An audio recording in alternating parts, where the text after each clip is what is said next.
And a very happy Wednesday to you at 12:09 in the West. Talk Radio 790 KABC, the John Phillips Show, broadcasting live from the Morongo Casino Resort and Spa Living Room Studios. Mr. Randy Wangs, the sports desk in Culver City. John, it's either a Tuesday or a Wednesday. Wednesday! Which means that the city council is in session. I feel like it's time to check in on the phone calls. And here's something I learned. The LA City Council doesn't like it when you bring your own sound effects. Yes, general public comment. Oh, okay. Thank you. Well, Curran Price shouldn't be voting on anything because he is a criminal. This circus city Sir, council. please do not play music during the public comment. This is for you to speak, not to play music. Quiet. Oh, there's more. Oh, my. This circus sleazy council, you've just violated my rights. This is my First Amendment right to express Sir, this is your myself. last warning. You're Do not play clown. music during public comment. You're going to forfeit your time if you do it again. Oh, okay. All right, next speaker. Caller, you've been warned multiple times not to play music during public comment. Now, if this man can play circus music during his public comment over the phone, we know a lot of our listeners have been requesting sound drops that we use on this program for their own personal consumption. I would imagine that you'd be able to play one of our drops over the phone during public comment as well. Oh, please do it. Please do it and let us know when it happens. I'm sure it'll get back to us, but whatever drop you want. You want Mother Goose? If you're feeling down, if you're feeling blue, let's get help for you. You want Ferrer? Next slide. You want this guy? I receive things on both ends. You want a drop to play on public comment for the LA City Council and plug this show? You can do it. Heck, Daniel Gus goes on the LA City Council public comment every single day to plug his blog. And it sounds like you can do it 3 times. There must be some rule where you need 2 warnings before they finally cut you off. So if you do it, make sure you have 3 sound drops available to you because you'll be able to get all 3 in. Honestly, I would make the last one before they hang up on you. I'll be back. Get out. By the way, huge shout out to Circus Guy because this moment right here is just fantastic comedic timing. In public comment, you're going to forfeit your time if you do it again. Oh, okay. All right. That is fantastic. I applaud that. That is great timing. We have to find out who that is and invite him on the show. You don't want to open that door. This might be the least crazy person that calls in. Has Mickey Mouse called in a while? Not in a while. No, he goes in person now and does a goat voice. Okay, so he's a man of many voices. He's the Paul Winchell of LA City Hall. And in fact, it's so funny. You know, I mostly listen to these things, so I'm not watching it actively. I just thought he was doing a goat voice. The guy brings a goat puppet to City Hall, and he's doing a ventriloquist act. I'm not making it up. How about Lamb Chop? Does Lamb Chop ever make an appearance? It's definitely possible. But yes, let's start doing that. If you have a drop that you want that you can then call into the public comment section of the LA City Council on Tuesdays, Wednesdays, and Fridays, email us at johnnydontlikeshow@gmail.com, and let's see if we can get some of these to make the air. No, thank you. 800-222-KABC is the telephone number, 1-800-222-5222. Well, one of the ways that government cajoles private businesses into doing what they want them to do is through nuisance lawsuits. Nuisance lawsuits are very helpful at nudging businesses into changing how they do business. For example, the Americans with Disability Act gives trial attorneys and individuals with disabilities the ability to file lawsuits against businesses when they are not in compliance with the ADA. So, if you are a business that has steps that lead to your establishment and there's no ramp for wheelchairs and you're an enterprising lawyer, you can go out and you can sue on behalf of the public under the ADA. There are people that file these lawsuits because they have the best of intentions. They're in a wheelchair, they want access to something, and they don't have it. And then there are lawyers who are just ambulance chasers who are abusing the process to put a little coin in their pocket. That was the philosophy behind the legislation in Texas regarding abortion clinics. They essentially weaponized lawsuits. So the government didn't have to run around enforcing the rules. If you were an attorney, you could just go ahead and sue the abortion clinic into forcing the abortion clinic into doing what you wanted them to do. It's very rarely used against the government to alter their behavior. Usually the government has a number of layers of support and security before you can finally get to their pocketbooks. However, it looks like that the MTA is in now such a sorry state of affairs that lawsuits may end up forcing them to make the trains, buses, and subways safer.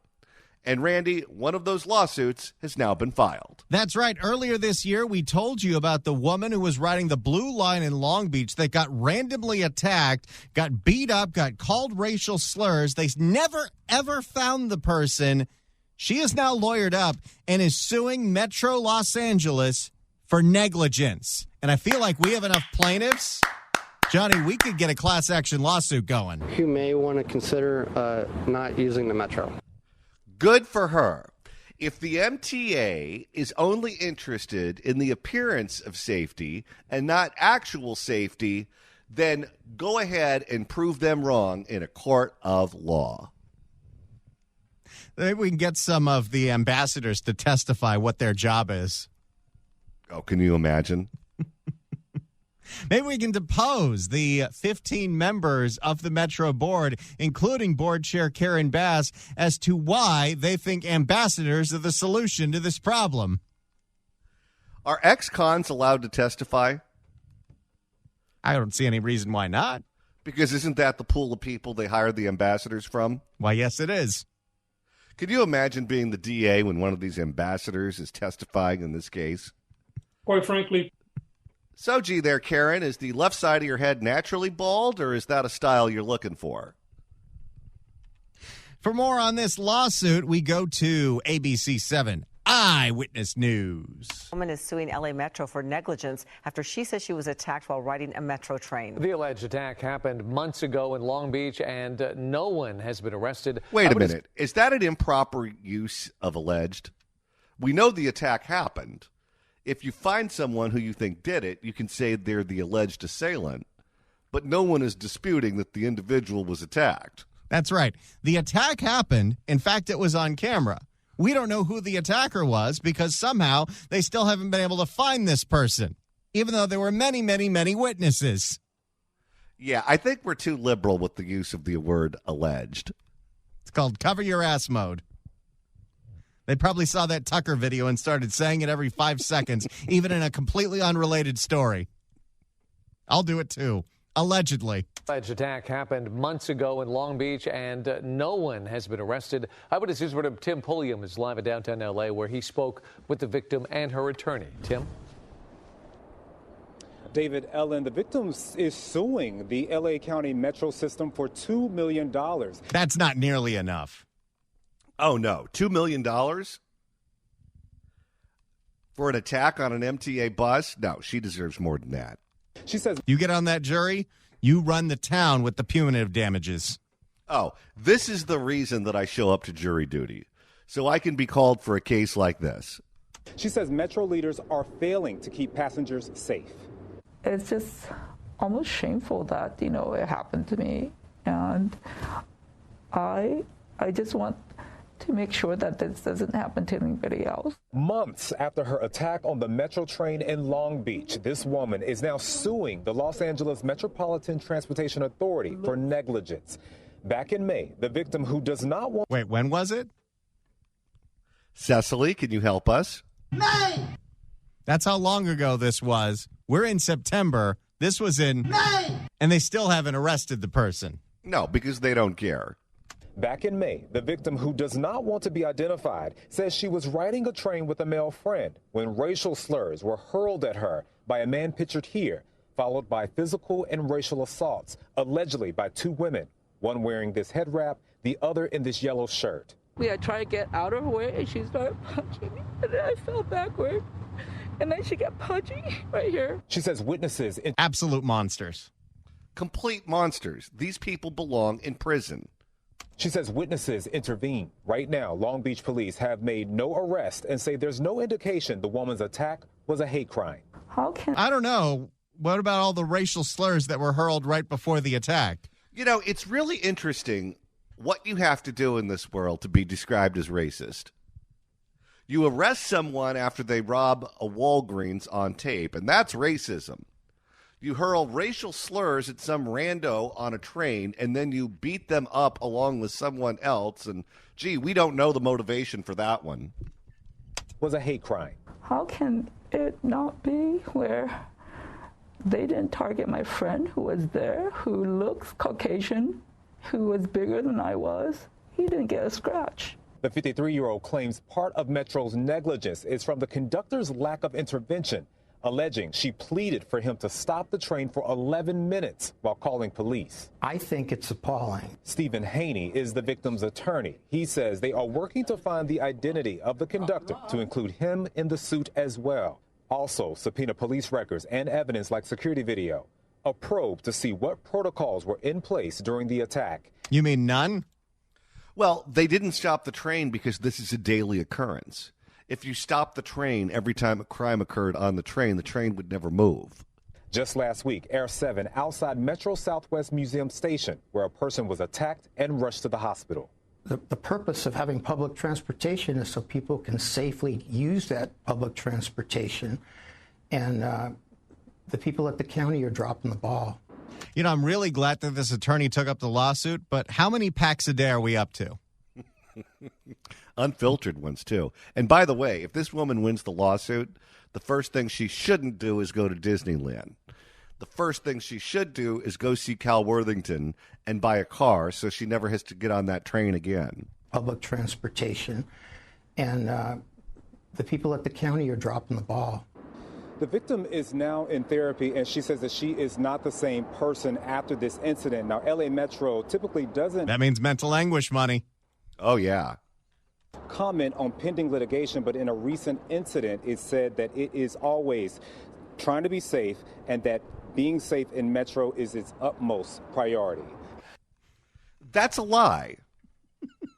We know it's not their priority. The appearance of safety is their priority. And getting out those good news stories to flood the bad ones. I'll tell you, we live in an upside-down world. We really do. You can be called racist for literally anything, and that happens on a daily basis. It really does. You're a comic, you tell a joke that people don't like, you're a transphobe. Dave Chappelle is a transphobe because I don't like his jokes. Yet you have a clear-cut example of a racially motivated attack on the subway, and they're bending over backwards to deny the fact that race was a motivating factor. The way the powers that be behave, the word has lost all meaning. When they say racist, what they mean is you're a bad person. If we don't like what you do, you're a racist. If you don't support universal health care, it's because you're a racist. And by definition, racist is bad person. But if you're attacking someone on a train while yelling racial slurs at them, that's not racism. The English language has literally lost its meaning. And, of course, Metro would be the prime example. I want to be on that jury so bad. You got to move to Long Beach. Okay, I don't want to be on the jury that bad. Long Beach is beautiful, but my commute is hellish enough. Well, if you go to Belmont Shores, you'd enjoy that. There are portions of Long Beach you'd want to stay out of. If you'd like to email the show, you can do so at johnnydon'tlikeshow@gmail.com. That's johnnydon'tlikeshow@gmail.com. And we were back with a live show yesterday, but I know many of you went out of town for the holiday weekend. If you missed yesterday's show, Randy, you can go back on the podcast and listen to it like it's fresh and brand new. That's right. Just go to KABC.com, click on podcast, go to the Apple Podcast app, iHeart, Spotify, search for The John Phillips Show, hit subscribe. You can download all the episodes. You can search for The John Phillips Show on YouTube as well. And you can go all the way back. You can go back years and years and years. Even though it is the 6th of September, you could pretend that it is May. It's Woo Wednesday. It's Woo Wednesday. Yeah, baby. Woo, woo, woo, woo, woo. But Randy, this week, because of the untimely death of singer Jimmy Buffett, we're not going to do Throwback Thursday. That's right. Tomorrow is going to be a continuation of what we're doing all week, the best of Jimmy Buffett every single day. Not just Jimmy Buffett Friday, but Jimmy Buffett Tuesday, Wednesday, and Thursday. And if Monday wasn't a holiday, we would have done it on Monday, too. Yes. In the meantime, what do you say we make a couple of listeners very happy? Well, let's do that right now. 790 KABC welcomes, making sure it's the right one, Jason Bonham's Led Zeppelin Evening at the Greek Theater on September 23rd. Tickets are on sale now at Ticketmaster.com. But right now, caller number 9 at 1-888-790-5222 gets a pair of tickets to the show. Tickets furnished by Niederlander Concerts. Good luck dialing. And next week, Randy, we're taking the show on the road. That's right. Mark your calendars. Friday, September 15th from noon to 3, Johnny and I will be broadcasting live at the Gelson's in Century City. That's right. That Gelson's Food Market has a wine bar, and we're going to be sitting out there having lunch, doing a tasting or two, doing the show. So grab lunch with us. I hear the burgers are fantastic. I'm probably going to get the poke nachos because I love Gelson's poke. And grab some wine, grab some beer. It's going to be a fun, fantastic Friday, noon to 3 at the Gelson's in Century City, which is in the Westfield Shopping Center. We're going to be there Friday, September 15th. And we love to see the audience in person. It's always a bigger treat for us than it is for you. The Fix California Hour coming up after the news at 1. There's a new poll that was just taken among likely primary voters here in the state of California. It showed Joe Biden way ahead, which is no surprise to anyone. But there are a lot of red flags in this poll for Mr. Biden that could cause problems down the line. We'll explore all of those details coming up at the top of the hour.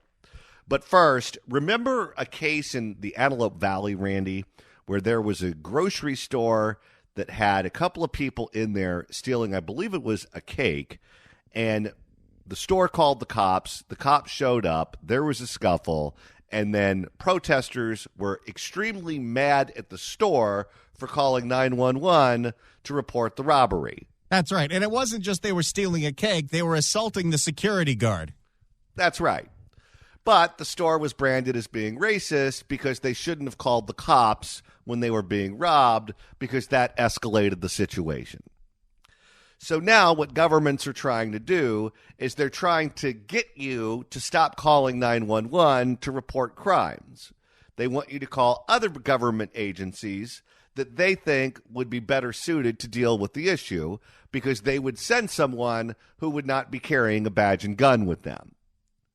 But because there's so much chaos going on in the state of California, it requires more than just 911 or maybe 411 and a couple of others.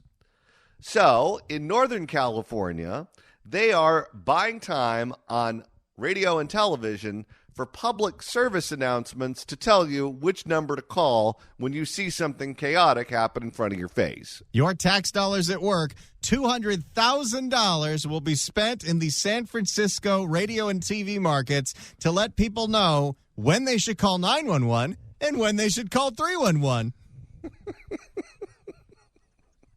Telling you, you get into that PSA racket, you're made for life.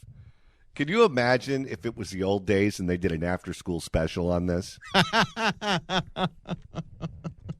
Now, Joey, here's why you need to know that even if you call 911, that doesn't mean that they'll send a nasty old police officer. That's right. You see someone pleasuring themselves out in the middle of the street at high noon, call 411 so a social worker can take care of that.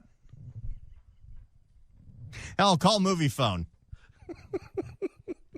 Call Rez at American Airlines. I'm sure they'd love to hear about it.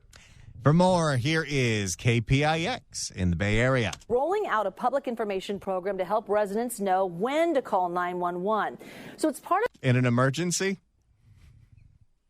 That's like the first thing they teach you when you start using the phone as a child. Call 911 in the case of an emergency. Sometimes you see something real sketchy in your neighborhood and you dial 911 and you're just waiting to hit that other one. So it's part of an effort to actually offer mental health addiction response without involving law enforcement. Why would you want that? No. Bring someone in with a social work degree. Someone's frothing at the mouth because they're methed out. Don't send a police officer. No. If someone's having an episode on drugs where they act psychotic, that's the job of someone with a degree in social work, just like when you need someone to impose a mask mandate on a county that doesn't need it. Yeah. John Remus has the story. In some places in San Francisco, it's so common to see people just lying on the sidewalk that most just walk by without giving it a second thought. But the city still wants people to care about their fellow man. They don't.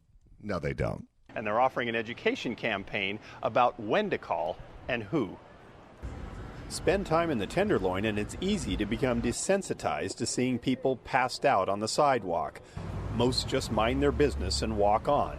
But even if someone wants to help, it's hard to know what to do.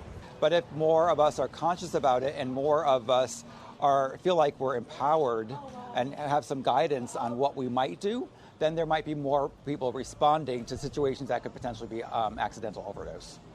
So stop filming it for Instagram and start calling not 911. I love how they act like human misery is just like the Golden Gate Bridge. It's just part of the San Francisco skyline.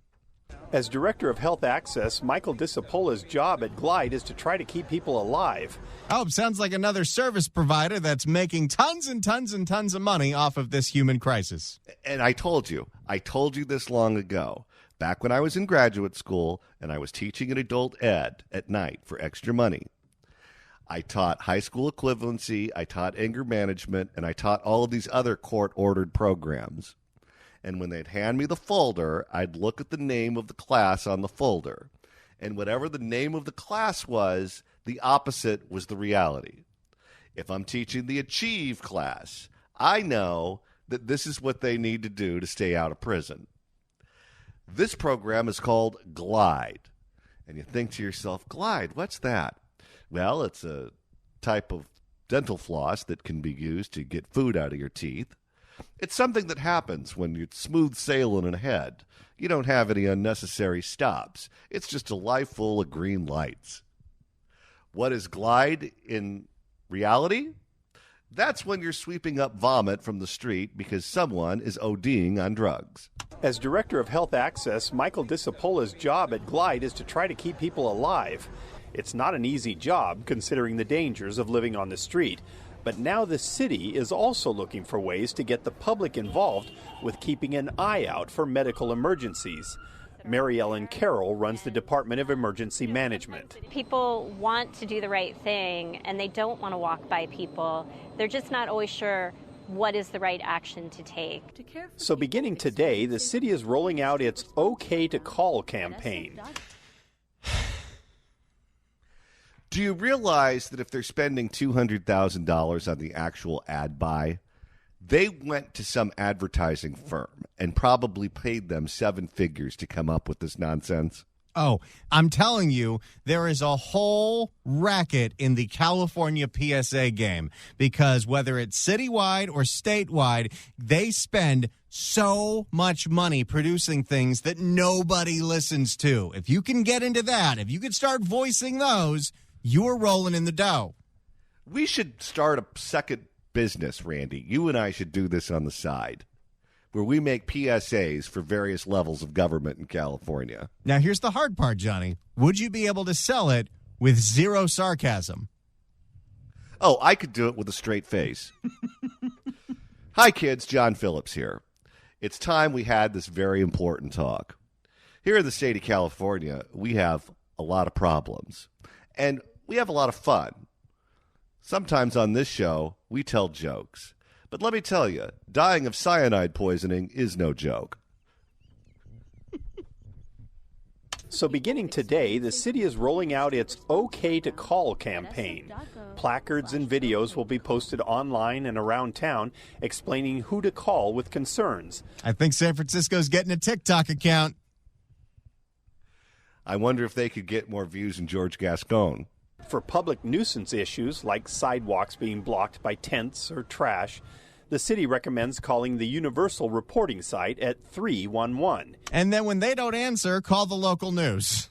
Yeah, so what? You call 311, you press 1 for English, you wait on hold for 45 minutes, and then you tell someone at a call center in Bombay that someone is dying of an overdose in the Tenderloin. And then what, 3 days later, they send someone out with a bucket and a mop to clean up the mess? Pretty much. If someone appears to be having a mental crisis or suffering a major health problem, they say call 911. When you see someone who seems to be in crisis or in need, and people want to be able to do something, but they're not sure, if I call 911, are the police going to come? Why is that the concern? No, and 911 is not just for the cops.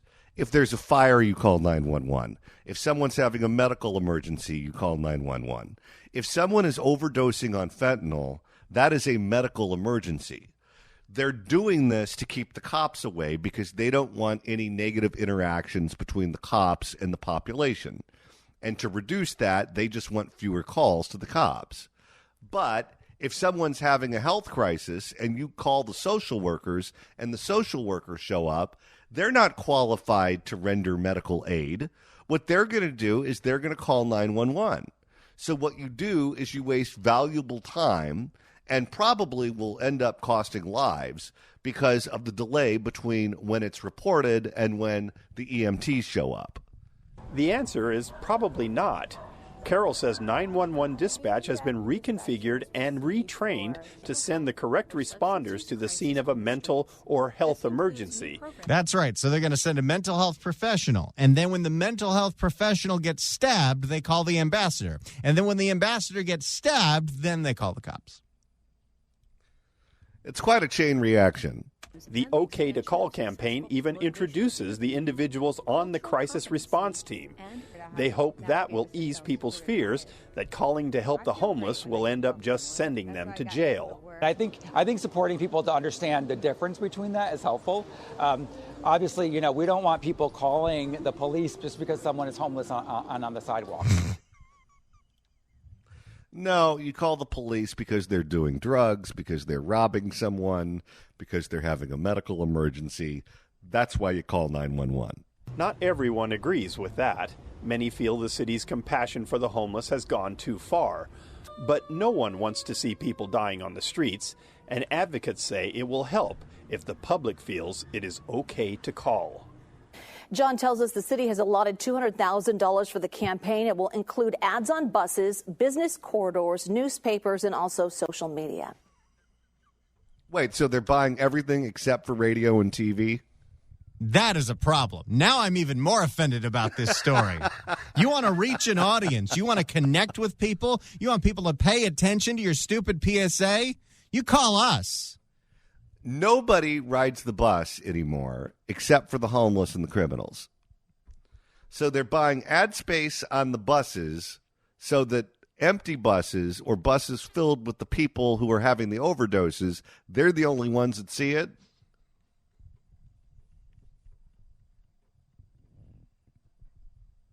Great job, San Francisco.